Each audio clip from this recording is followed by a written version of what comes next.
Hello बच्चों, capacitor का lecture number 3। Basically आज हम लोग स्फेरिकल कैपेसिटर का कैपेसिटेंस निकालेंगे और सिलिंड्रिकल कैपेसिटर का कैपेसिटेंस निकालेंगे। ठीक है, और इस दोनों कैपेसिटर के कैपेसिटेंस को हम लोग किससे कंपेयर करेंगे? हम लोग पैरेलल प्लेट कैपेसिटर से कंपेयर करेंगे। क्लियर है बात? क्लियर है? चलो हम लोग स्टार्ट करते हैं। देखो बेसिकली ये दोनों specially parallel plate capacitor, cylindrical capacitor और स्फेरिकल कैपेसिटर भी हम लोगों के सिलेबस में नहीं है, लेकिन एक बार बिहार बोर्ड में सीबीएसई में भी एक बार स्फेरिकल कैपेसिटर सिर्फ मतलब हमारे पास आइसोलेटेड स्फेरिकल कैपेसिटर या हमारे पास क्या था आइडियल स्फेरिकल कैपेसिटर को का उस पे बेस्ड क्वेश्चन एक बार पूछा हुआ है बोर्ड में। ठीक है, तो हम लोग क्या करते हैं, दोनों को पढ़ लेते हैं, एक बार आप देख लो। ठीक है, कि बेसिकली है क्या, इसका कॉन्सेप्ट क्या है और इससे रिलेटेड कैसे क्वेश्चंस आएंगे। क्लियर बात? तो चलिए हम लोग स्टार्ट करते हैं। हम लोग सबसे पहले क्या स्टार्ट करेंगे, हमारा सबसे पहला टॉपिक होगा क्या, कैपेसिटेंस ऑफ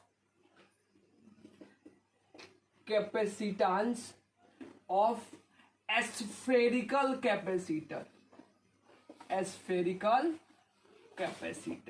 मतलब कि स्फेरिकल कैपेसिटर हमको दिया हुआ है तो उसका क्या निकालना है, उसका कैपेसिटेंस निकालना है कि उसका कैपेसिटेंस क्या होगा।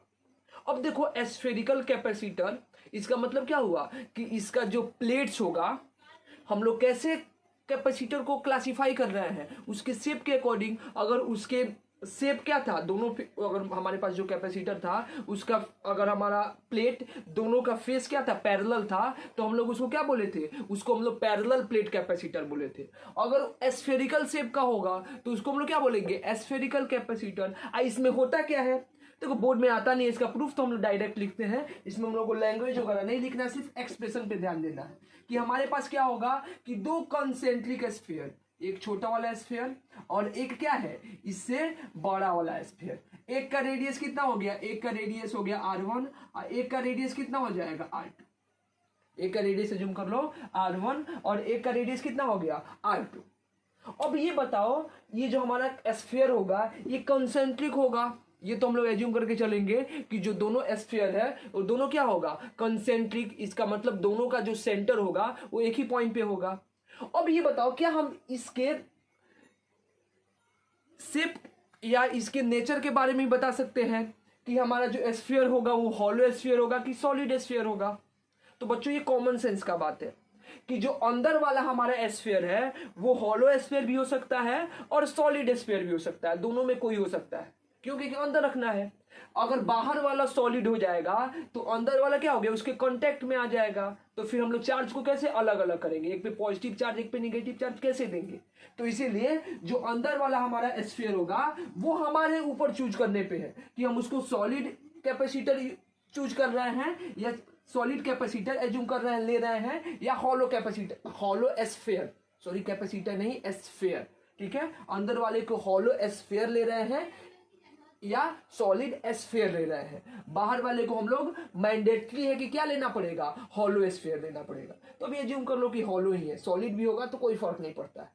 ठीक है, एज्यूम करो कि अंदर वाले पे कितना चार्ज दिया हुआ है +q, तो बाहर वाले पे कितना चार्ज आ गया हमारे पास -q। हम लोग कल पढ़े थे ना कि कैपेसिटर के पास क्या होता है, दो प्लेट होता है, एक पे पॉजिटिव चार्ज होता है जिसको पॉजिटिव प्लेट और एक पे निगेटिव चार्ज होता है उसको हम लोग क्या बोलते हैं, निगेटिव प्लेट। अभी के लिए हम लोग फिलहाल ये लेकर के चल रहे हैं कि दोनों प्लेट पे जो चार्ज है वो दोनों चार्ज क्या है, सिमिलर चार्ज है। जितना पॉजिटिव प्लेट पे चार्ज है उतना ही चार्ज किस पे होगा, निगेटिव प्लेट पे चार्ज होगा। क्लियर है बात?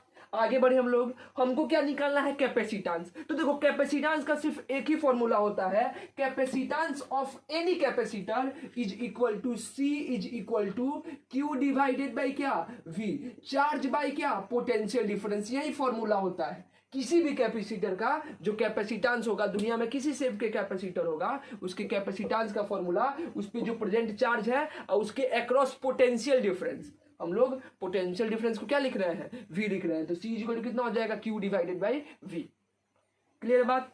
अब हमसे क्या पूछा है, हमसे सी पूछा है, हमको क्या दिया, क्यू दिया है, तो हम क्या निकाल सकते हैं, वी। अब याद करो हम लोग पैरेलल प्लेट कैपेसिटर में कैसे भी निकालेंगे, हमको वी निकालने अभी नहीं आता है, हम डायरेक्ट क्या लेंगे, दोनों के बीच में किसी पॉइंट पे इलेक्ट्रिक फील्ड लिख देंगे और इलेक्ट्रिक फील्ड से क्या निकालेंगे, पोटेंशियल निकालेंगे। क्लियर है बात। तो डायरेक्ट इलेक्ट्रिक फील्ड लिखें, किसी किसी बुक में क्या करता है, यहाँ पे इलेक्ट्रिक फील्ड को प्रूफ करता है, तो प्रूफ करके निकाल सकते हो या ऐसे भी निकाल सकते हो। अगर मान लो हमारा चार्ज इधर अलग अलग हुआ, चार्ज यहाँ पे सॉलिड स्फीयर होगा, कुछ इसका चार्ज डिस्ट्रीब्यूशन कुछ इधर उधर होगा, या हमारे पास क्या है, कुछ यहाँ पे ज्यादा चार्ज है, यहाँ पे कम चार्ज है, नॉन यूनिफॉर्म चार्ज होगा, तो थोड़ा सा देखेंगे कि हम लोग कैसे निकालते हैं। अभी हम लोग क्या एज्यूम करेंगे, अभी डायरेक्ट हमारा यूनिफॉर्मली चार्ज है, तो डायरेक्ट इसके बीच में, दोनों स्फीयर्स के बीच में कोई एक जनरल पॉइंट ले लेते हैं P, वहां पे इलेक्ट्रिक फील्ड लेंगे, लिख सकते हैं। तो क्या लिखेंगे, now electric field at point P। किस पॉइंट पे इलेक्ट्रिक फील्ड, P पॉइंट पे इलेक्ट्रिक फील्ड। कैलकुलेट कर सकते हैं हम लोग।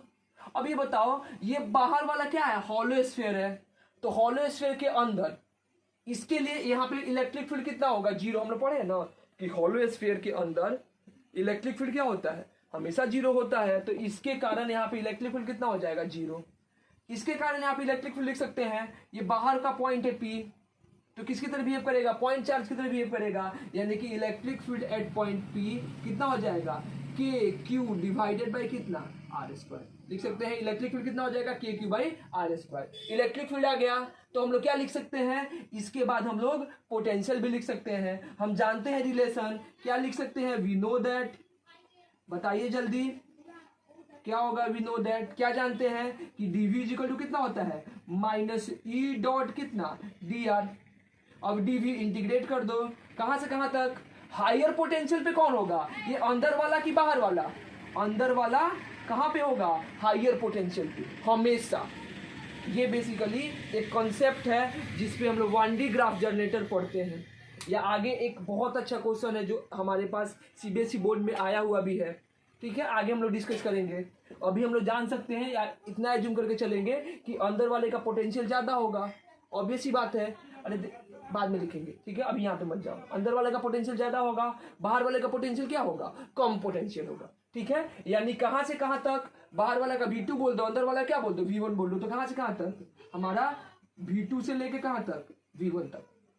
ठीक है, E डॉट डी आर यानी कितना हो गया, E D R cos 0 degree, cos 0 कितना हो जाएगा, 1 हो जाएगा। तो यहाँ पे dv का इंटीग्रेशन V कहां से कहां तक, V2 से लेके कहां तक, V2 से लेके V1 तक, ये क्या हो जाएगा, माइनस इंटीग्रेशन ऑफ E कितना दिया है, के क्यू डिवाइडेड बाई कितना, आर स्क्वायर, इंटू क्या हो जाएगा, डी आर। कहां से कहां तक, R2 से लेके कहां तक, R1 तक।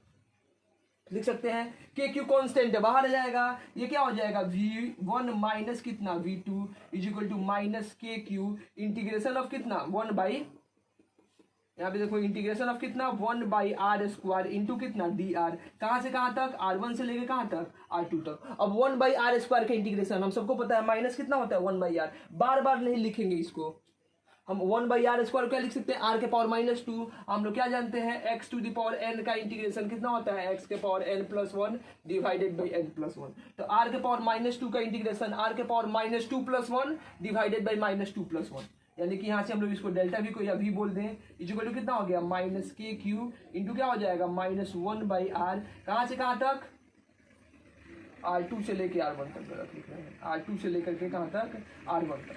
ठीक है, यानी यहाँ पे क्या लिख सकते हैं हम लोग, R2 से लेके कहाँ तक, R1 तक। ठीक है, अब माइनस माइनस क्या हो गया, प्लस, तो 1 बाई R1 माइनस कितना हो जाएगा, 1 बाई R2, यानी कि यहाँ से हम लोग पोटेंशियल भी लिख सकते हैं, वो कितना हो जाएगा, K Q into 1 by R1 minus कितना हो जाएगा, 1 बाई क्या, R2। ये हमारा पोटेंशियल हो गया। अगर इसको और सिंप्लीफाई करना चाहते हो तो V इक्वल टू कितना हो जाएगा, के क्यू, इसका एलसीएम कितना हो जाएगा, R1 R2, यहाँ पे कितना हो जाएगा, R2 माइनस कितना हो गया, R1।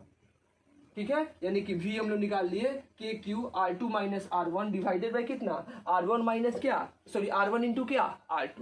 V निकाल दिए, तो यहाँ से हम लोग क्या निकाल सकते हैं, यहाँ से हम लोग कैपेसिटेंस निकाल सकते हैं। कैपेसिटेंस कितना हो जाएगा, तो यहाँ से क्या लिख सकते हैं बुआ, यहाँ क्या लिखेंगे फ्रॉम 1, जो हमारा कैपेसिटेंस होगा, capacitance of parallel plate capacitor कितना हो जाएगा Q डिवाइडेड बाई V। अभी कितना हो गया KQ इंटू R2 माइनस R1 डिवाइडेड बाई कितना R1 इंटू क्या R2। Q से Q क्या हो गया कैंसिल आउट, R1 R2 पर जाएगा, तो C कितना हो गया, C लिख सकते हैं हम लोग R1 R2 divided by K into R2 minus कितना R1, और K क्या होता है 1/4 पाई एप्सिलॉन नॉट, यानी K की जगह पे हम लोग क्या लिख सकते हैं 1/4 पाई एप्सिलॉन नॉट, ये ऊपर चला जाएगा, तो C कितना हो गया 4 pi epsilon naught R1 R2 divided by कितना R2 माइनस कितना R1। ये क्या हो गया, ये हमारा कैपेसिटेंस हुआ किसका, स्फेरिकल कैपेसिटर का।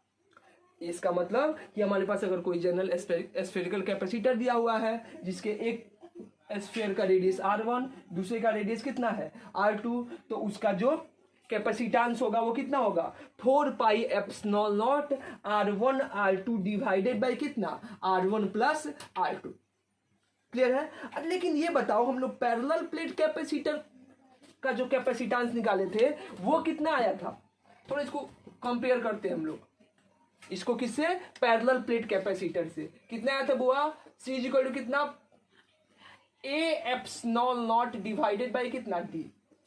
उस केस में कितना आया था A epsilon naught by D। यहाँ पे कितना आया 4 pi epsilon naught R1 R2 divided by कितना R2 माइनस R1। तो ये बेसिकली क्या इससे हम लोग इस कैपेसिटेंस को इस कैपेसिटेंस से कंपेयर कर सकते हैं, यानी कि जो स्फेरिकल कैपेसिटर का जो कैपेसिटेंस है वो हमारा पैरेलल प्लेट कैपेसिटर का कैपेसिटेंस है उससे अलग आया, या एक ही फॉर्मूला है, हमको देखने में दिक्कत हो रहा है, हम बता सकते हैं इस चीज को, देखो जल्दी।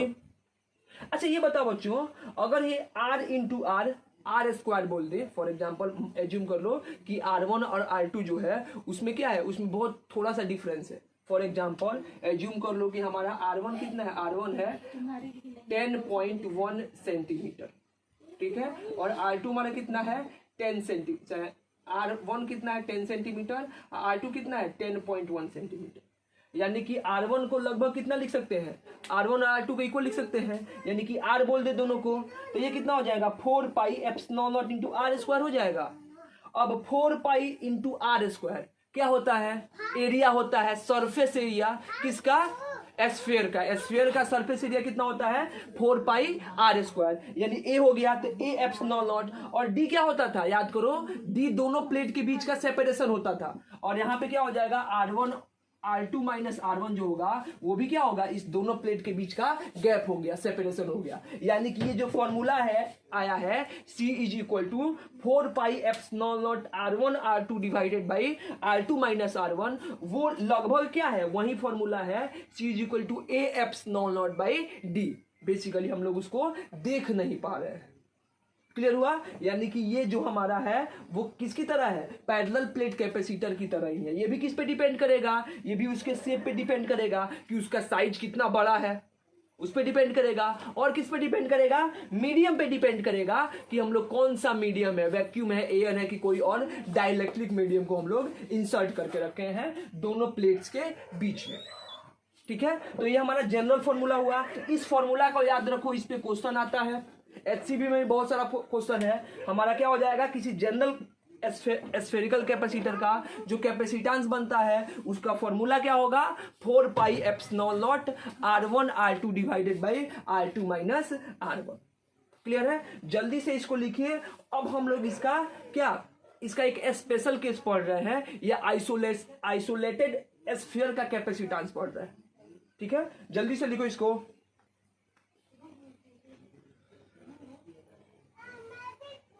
जल्दी से लिखो, हो गया, डन। चलो अब कर देते हैं।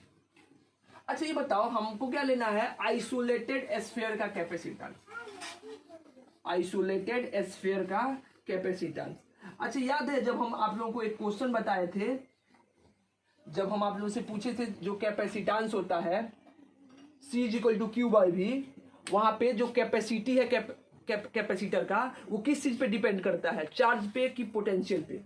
तो हम लोग क्या पढ़े थे कि ना चार्ज पे डिपेंड करता है ना पोटेंशियल पे। वहां पे हम लोग बेसिकली आपको प्रूफ करके बताए थे हम एस्फेयर के केस में कि एस्फेयर के केस में हमारा जो कैपेसिटेंस आया था आइसोलेटेड एस्फेयर के केस में वो कितना आया था 4 pi epsilon naught into r. याद है कितना आया था 4 pi epsilon naught into r. यहां से भी क्या आएगा उतना ही आएगा।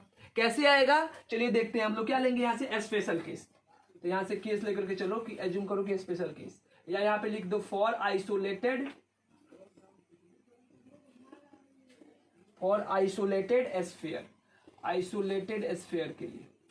ठीक है क्या हो जाएगा आइसोलेटेड एस्फेयर के लिए एज्यूम कर लो कि if R2 is much greater than क्या R1, यानी कि ये हमारा क्या है एक हमारा एक छोटा सा स्फीयर है और दूसरा स्फीयर क्या है बहुत बड़ा स्फीयर है। यानी कि जो दूसरा स्फीयर है उसका रेडियस क्या है इनफाइनाइटली लॉन्ग है। अरे इनफाइनाइटली लॉन्ग होता नहीं है, लेकिन हम लोग एज्यूम करेंगे कि इसके रेस्पेक्ट में जो हमारा R2 है R1 के रेस्पेक्ट में किसकी तरह टेंड्स कर रहा है इन्फिनिटी की तरफ। तो हम लोग क्या एज्यूम कर लें, हम लोग एक स्फीयर है इसके बाद दूसरा स्फीयर इनफाइनाइटली लॉन्ग है, तो हम लोग क्या समझ सकते हैं यही एज्यूम कर सकते हैं कि हमारे पास क्या है सिर्फ एक सिंगल स्फीयर है। तो उस केस में हमारा जो कैपेसिटेंस है वो कितना आएगा कैलकुलेट कर सकते हैं। अब देखो if R2 is greater than R1, इसका मतलब एक स्फीयर है, इसका मतलब क्या हुआ कि दूसरे स्फीयर को हम लोग नेग्लेक्ट कर सकते हैं कि उसका रेडियस बहुत बड़ा है। तो उस केस में क्या हो जाएगा कि C इक्वल टू कितना होता है 4 पाई एप्सिलॉन नॉट, ये क्या हो गया R1 R2 डिवाइडेड बाई, अगर R1 बहुत छोटा है R2 से तो R2 माइनस R1 जो है वो लगभग किसके बराबर होगा R2 के बराबर होगा, इतना लिख सकते हैं। तो इसके जगह पे क्या लिख दे R2 लिख दे, तो R2 से R2 क्या हो गया कैंसिल आउट, तो हमारा कैपेसिटेंस कितना बचा 4 pi epsilon naught into R1 लिखो या फिर R लिखो। ठीक है तो इसी फॉर्मूला से हम लोग अगर एक सिंगल आइसोलेटेड स्फीयर है तो उसका भी कैपेसिटेंस निकाल सकते हैं। वो कितना हो जाता है 4 pi epsilon naught into r, और आर क्या होगा आर उसका रेडियस होगा, radius of spherical capacitor. Clear है। नहीं तो जो हम मेथड निकाले थे उस मेथड से भी प्रूफ कर सकते हो। इसका सेकंड मेथड देख लो, जैसे हम लोग वहां पे लिखे थे जो सेकंड मेथड है इसका नॉर्मली कि हमारे पास क्या है एक स्फीयर है, इसका रेडियस कितना है r, इस पे चार्ज कितना दिया है एज्यूम करो प्लस q। तो हम लोग क्या लिख सकते हैं अगर हम इसका कैपेसिटेंस लिखें तो कैपेसिटेंस क्या हो जाएगा q बाई वी, और v लिख सकते हैं v कहाँ पे इसके सरफेस पे, इसके सरफेस पे पोटेंशियल कितना होगा हम जानते हैं के क्यू डिवाइडेड बाई क्या आर, क्यू से क्यू क्या हो गया कैंसिल आउट, आर ऊपर चला जाएगा तो कितना हो गया आर बाई के, और के का वैल्यू कितना होता है r divided by 1 by 4 pi epsilon naught, यानी कितना हो जाएगा 4 pi epsilon naught into r, यानी कैपेसिटेंस जो है वो कितना आया 4 pi epsilon naught into r. हम लोग डायरेक्ट लिख सकते हैं। बात समझ में आया कैसे आ रहा है। तो इससे मतलब नहीं है, देखो जब कभी भी हम लोगों को कैपेसिटेंस निकालना होगा किसी भी शेप का कैपेसिटर हो तो हम लोग उसका जो बेसिक फॉर्मूला होता है C is equal to q by v, वहां से जाएंगे क्यू हमको हमेशा दिया रहेगा, हमको किसी भी मेथड का यूज करके उसका पोटेंशियल निकालना है, अब पोटेंशियल निकाल के क्यू में से डिवाइड कर देना, क्यू में भी से डिवाइड कर देना है, ऑटोमेटिक क्या हो जाएगा कैपेसिटेंस निकल जाएगा। तो हम लोग क्या सीखे अभी स्फेरिकल कैपेसिटर का कैपेसिटेंस निकालना सीखे, वहां से हम लोग आइसोलेटेड कैपेसिटर का कैपेसिटेंस को डिड्यूस किए। क्लियर है बात।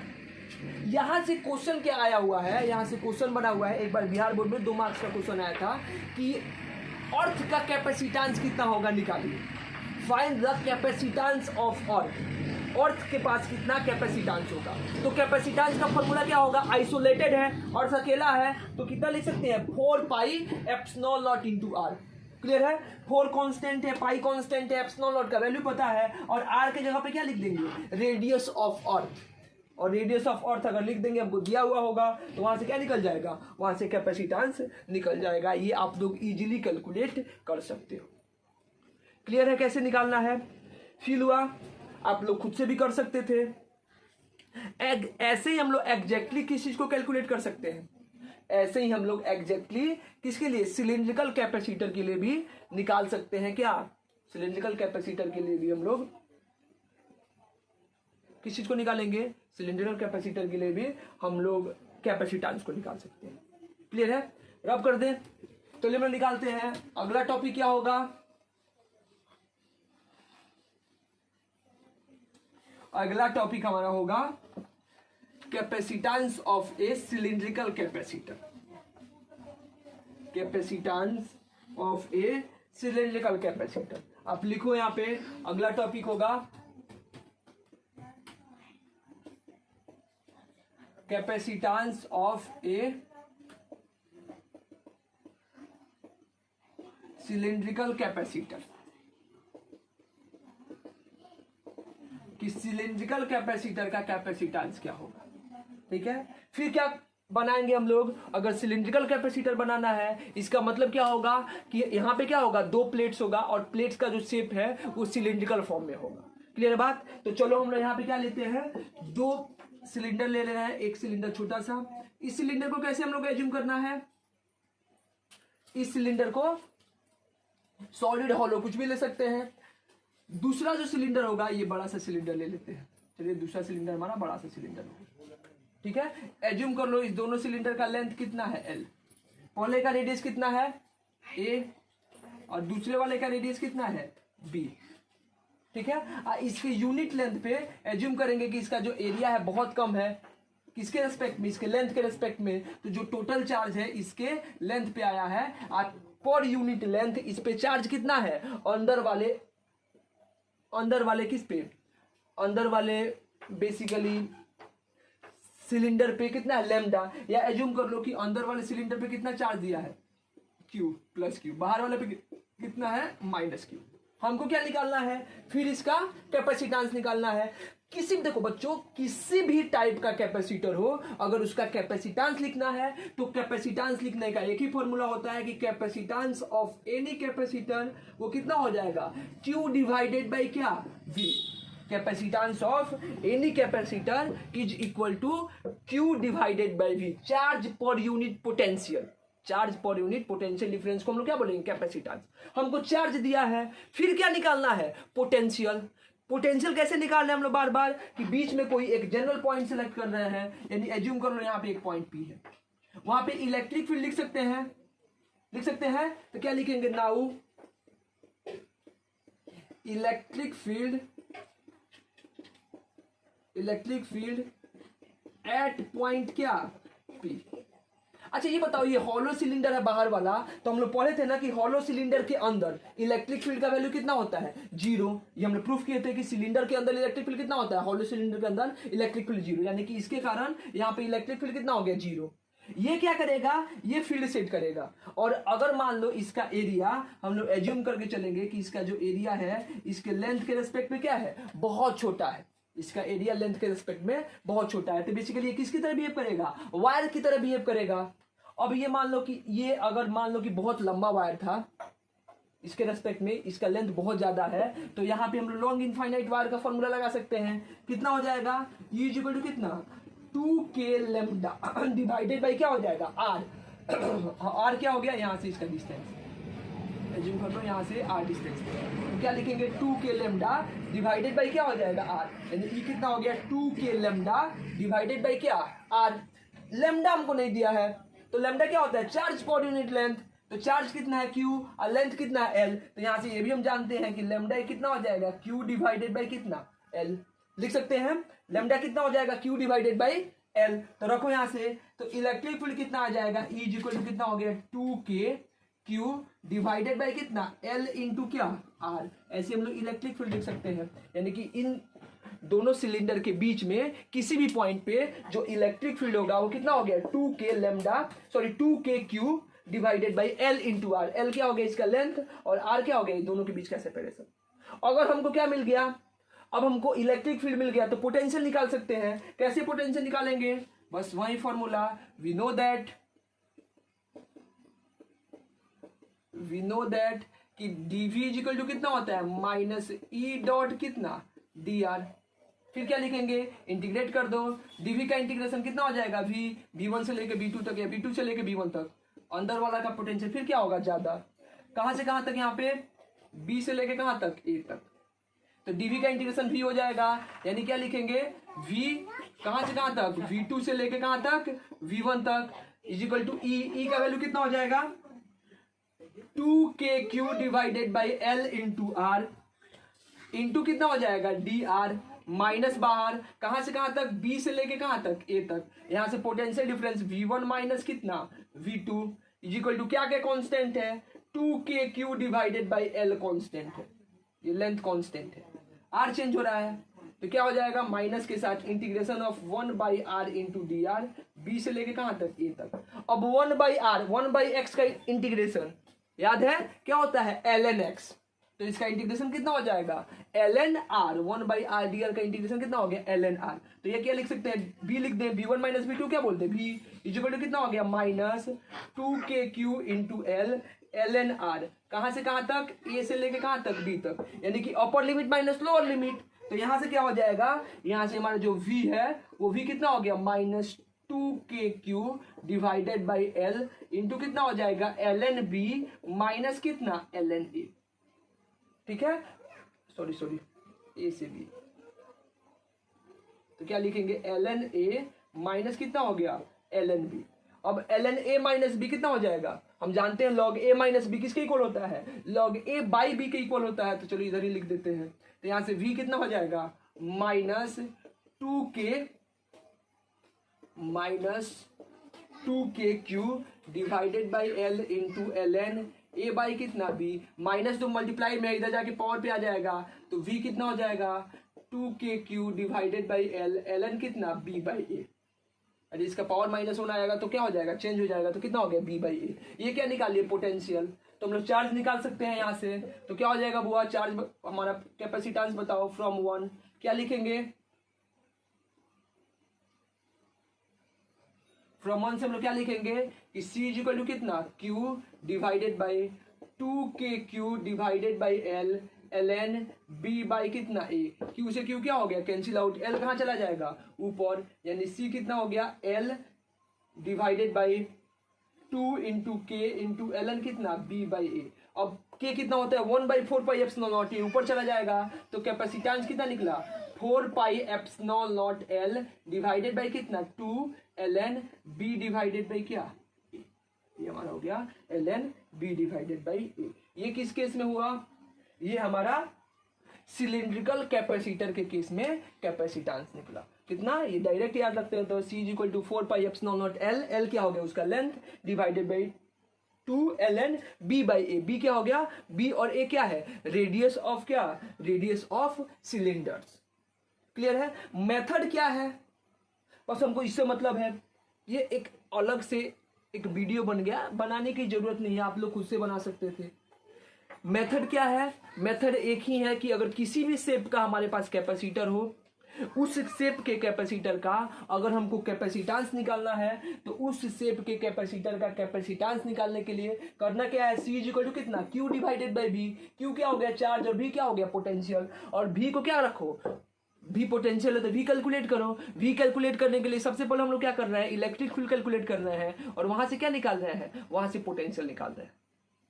ठीक है, ये तो हमारा क्या हो गया, मैथमेटिकल अप्रोच हो गया, और ये हम लोग फॉर्मूला इजीली कैलकुलेट कर सकते हैं। देखो इसके बाद क्या है, जो सबसे पहले थोड़ा सा अगर हम लोग हिस्ट्री में जाएं, हमको जानने की जरूरत भी नहीं है उतना, लेकिन एक बार जान लेंगे तो अच्छा रहेगा। सबसे पहले जो हम लोग कैपेसिटर यूज करते थे, वो कौन सा कैपेसिटर आया था, सबसे पहले हम लोग एस्फेरिकल कैपेसिटर यूज करते थे। ठीक है, लेकिन होता क्या है कि एस्फेरिकल कैपेसिटर में अगर हमको कैपेसिटेंस चाहिए, एस्फेरिकल कैपेसिटर कैपेसिटेंस चाहिए, तो जिस अमाउंट में हमको कैपेसिटेंस चाहिए कैपेसिटर का, अगर उस अमाउंट के लिए हमको एस्फेरिकल कैपेसिटर लेना पड़े, तो उसका रेडियस बहुत बड़ा हो जाता है, साइज बहुत कॉम्प्लिकेटेड हो जाता है, जो हमारे यूज के अकॉर्डिंग अच्छा नहीं रहता है। क्योंकि हम लोग पढ़े ना फॉर्मूला, सी इक्वल कितना होता है, 4 pi epsilon naught into r होता है। आर जितना बड़ा होगा कैपेसिटेंस क्या होगा, उतना बड़ा होगा। तो हमको जितना कैपेसिटेंस चाहिए होता नॉर्मल यूज में माइक्रोफैराड के रेंज का, वहां पे भी अगर हमारा एस्फेरिकल कैपेसिटर होगा तो उसका साइज बहुत बड़ा हो जाता है, रेडियस क्या हो जाता है, बहुत बड़ा हो जाता है, क्योंकि वो सेपरेशन डी ओ पे डिपेंड नहीं करता है अगर हम आइसोलेटेड लेकर के चलते हैं तो। ठीक है, दूसरा उसके साथ डिमेरिट क्या है, दूसरा उसके साथ प्रॉब्लम है, इसको आप लोग लिख लो, थोड़ा सा बताते हैं इसको। हो गया होगा, आई थिंक हो गया होगा। देखो दूसरा इसके साथ डिसएडवांटेज क्या है कि अगर मान लो हमारे पास एक आइसोलेटेड स्फीयर है, यहाँ पे चार्ज क्यू है, तो इसके लिए जो फील्ड लाइन होता है वो फील्ड लाइन क्या होता है, फील्ड लाइन हमारा बाउंडेड नहीं होता है, ऐसे बिखरा हुआ होता है, ऐसे चारों साइड ऐसे बिखरा हुआ होता है। यानी कि जो इसके अंदर एनर्जी स्टोर होता है वो क्या होता है, वो एनर्जी स्टोर कन्फाइंड नहीं होता है, एक पर्टिकुलर छोटे से एरिया के अंदर नहीं होता है। क्लियर है। अगर हम लोग किसका बात करें, अगर हम लोग पैरेलल प्लेट कैपेसिटर का बात करें, सॉरी, अगर हम लोग पैरेलल प्लेट कैपेसिटर का बात करें, या ऐसे लिखो, अगर हम लोग पैरेलल प्लेट कैपेसिटर का बात करें तो पैरेलल प्लेट कैपेसिटर के केस में क्या होगा, जो इलेक्ट्रिक फील्ड होता है ये दोनों प्लेट्स के बीच में होता है। देखो ऐसा basically practically parallel plate capacitor के केस में भी ऐसा इलेक्ट्रिक फील्ड लाइंस का डायग्राम नहीं बनता है। हम लोग क्या एज्यूम कर लेते हैं, हम लोग इसके सेपरेशन को बहुत स्मॉल एज्यूम करते हैं, तो उस केस में जो हमारा पैरेलल प्लेट है ये किसकी तरह बिहेव करता है, इनफाइनाइट शीट की तरह बिहेव करता है। और इनफाइनाइट शीट के केस में हमारा इलेक्ट्रिक फील्ड लाइन क्या होता है, इलेक्ट्रिक फील्ड लाइन यूनिफॉर्म और कांस्टेंट होता है। यहाँ पे कांस्टेंट नहीं हो सकता है। अगर ये बेसिकली हमारे पास क्या है, अगर सब प्रैक्टिकली बनाएंगे तो इसका इलेक्ट्रिक फील्ड लाइन कुछ अलग आता है। लेकिन हम लोगों को सिर्फ क्या पढ़ना है, हम लोग को यही जानना है कि दोनों के बीच में इलेक्ट्रिक फील्ड लाइन क्या होगा, इलेक्ट्रिक फील्ड लाइन कांस्टेंट होता है। अब ये क्या होगा, ये फिक्स एरिया में इलेक्ट्रिक फील्ड लाइन कन्फाइंड होगा, तो एनर्जी क्या होगा, एनर्जी भी हमारा क्या होगा, एक फिक्स एरिया में मिलेगा। इस केस में क्या होता है, एनर्जी हमारा डिस्ट्रीब्यूटेड होता है एक बहुत लार्ज एरिया। क्लियर है। इसीलिए एनर्जी डेंसिटी इसकी क्या हो जाती है, कम होती है, इसकी एनर्जी डेंसिटी क्या होगी, ज्यादा होगी। क्लियर है। इसीलिए हम लोग स्फेरिकल कैपेसिटर को हटा के कौन सा कैपेसिटर लाते हैं, ये पैरेलल प्लेट कैपेसिटर लाते हैं, या सिलिंड्रिकल कैपेसिटर, वो भी एक टाइप का क्या हो जाएगा, हमारा पैरेलल ही है दोनों सिलेंडर, तो सिलिंड्रिकल कैपेसिटर यूज होता है या पैरेलल प्लेट कैपेसिटर यूज होता है। क्लियर है बात, क्लियर है। तो हम लोग क्या आज कैलकुलेट किए, आज हम लोग बेसिकली स्फेरिकल कैपेसिटर और पैरेलल प्लेट कैपेसिटर का कैपेसिटेंस क्या किए, डिस्कस किए। ठीक है। अभी इस पे क्वेश्चन तो है, लेकिन अभी इस पे क्वेश्चन नहीं करते हैं, आप लोग खुद से अटेम्प्ट करो। ठीक है। पहला बेसिकली जो हमारे पास कैपेसिटर का एचसीबी का कुछ क्वेश्चन है, आई थिंक फर्स्ट 12 क्वेश्चन आप लोगों से सॉल्व हो जाएगा। एचसीबी का जो कैपेसिटर चैप्टर है उसका फर्स्ट 12 क्वेश्चन सॉल्व हो जाएगा। ठीक है। इसीलिए हम उस पे बेस्ड क्वेश्चन उस टाइप का नहीं करा रहे हैं कि आप लोग खुद से एक बार अटेम्प्ट करो। क्लियर है। कुछ लोग होमवर्क किए हैं, डाउट भेजे हैं, मैक्सिमम लोग नहीं कर रहे हैं। बच्चों अगर आप लोग होमवर्क नहीं करोगे, अगर आप लोग क्वेश्चन नहीं करोगे तो इससे सबसे ज्यादा नुकसान आपको होना है। ठीक है। अगर आप जा करके एज्यूम करो कि अगर आप जाते हो कंपटीशन में बैठने के लिए अगले साल, अगर 21 में आप आईआईटी दे रहे हो या फिर 22 में आईआईटी दे, 21 में आप लोग तो 21 में दोगे, 21 में आईआईटी दे रहे हो, तो आपसे ये नहीं पूछा जाएगा कि आप लॉकडाउन में घर पे पढ़ रहे थे कि नहीं पढ़ रहे थे। ठीक है। कोई ये रिवेट नहीं आने वाला आपके साथ।